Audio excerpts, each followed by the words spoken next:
G'day mates. Today we're taking a rollicking ride through history, exploring how our ancestors, bless their hearts, fumbled and stumbled under the influence of the old liquid courage.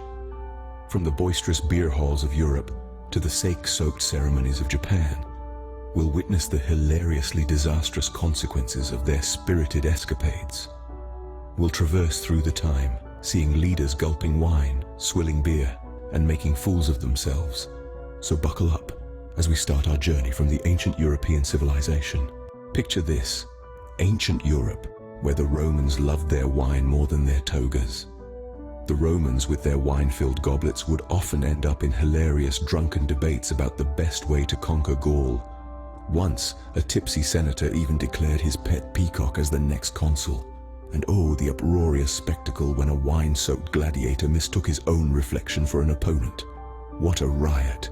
And that, my friends, is how you turn a mighty empire into a vineyard. Next stop, Russia, where vodka is considered more precious than fur hats. Picture this, folks.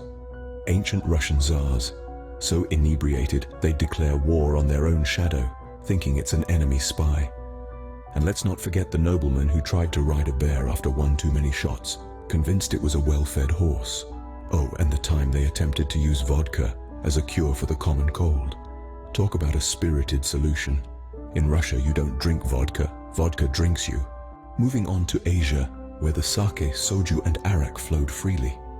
In ancient China, there's a tale of a tipsy scholar who, in his inebriated state, tried to paint a dragon. The result? A creature resembling a cross between a chicken and a lizard. Over in Japan, a samurai, after a night of heavy sake drinking, decided to practice his swordsmanship. The next morning, he found his beloved bonsai tree chopped to bits. In Korea, there's a humorous anecdote about a soju-loving nobleman who, after a night of revelry, woke up on the roof of his house, much to the amusement of his servants. Down in Thailand, a drunken monk thought he could walk on water like a mythical naga. Spoiler alert, he couldn't. In India, a prince, after gulping down arak, started an elephant race in the palace gardens at midnight.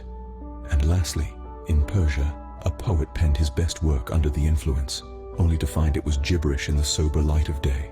Remember, folks, it's all fun and games until you mistake your emperor's hat for a serving bowl. Now let's cross the seas to the Americas and Australia, where corn beer and rum led to some unforgettable shenanigans. In ancient America, the Mayans had a corn beer called chicha.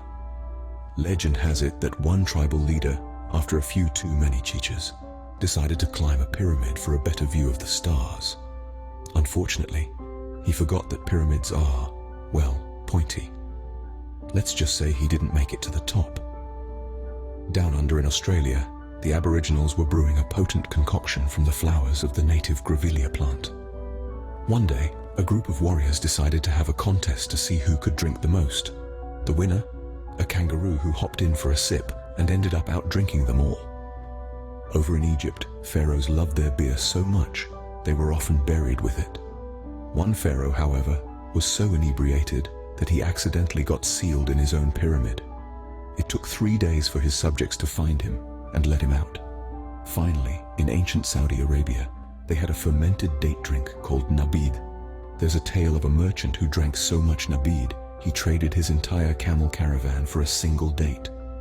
And that, mates, is why you never challenge a kangaroo to a drinking contest.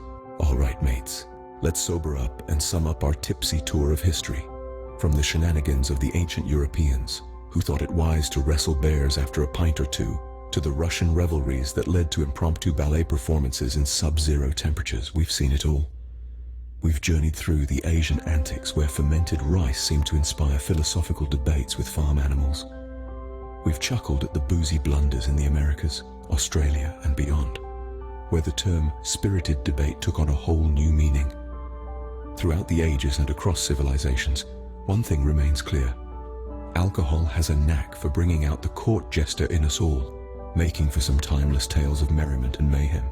But let's not forget Proverbs 31:6, reminding us of the potential pitfalls of overindulgence. Remember, whether you're a Roman senator or a Russian tsar, it's all fun and games until the hangover kicks in. Cheers, mates, and remember to drink responsibly. And one last thing, cheers, mate, and remember drinking is only for fools and the dying.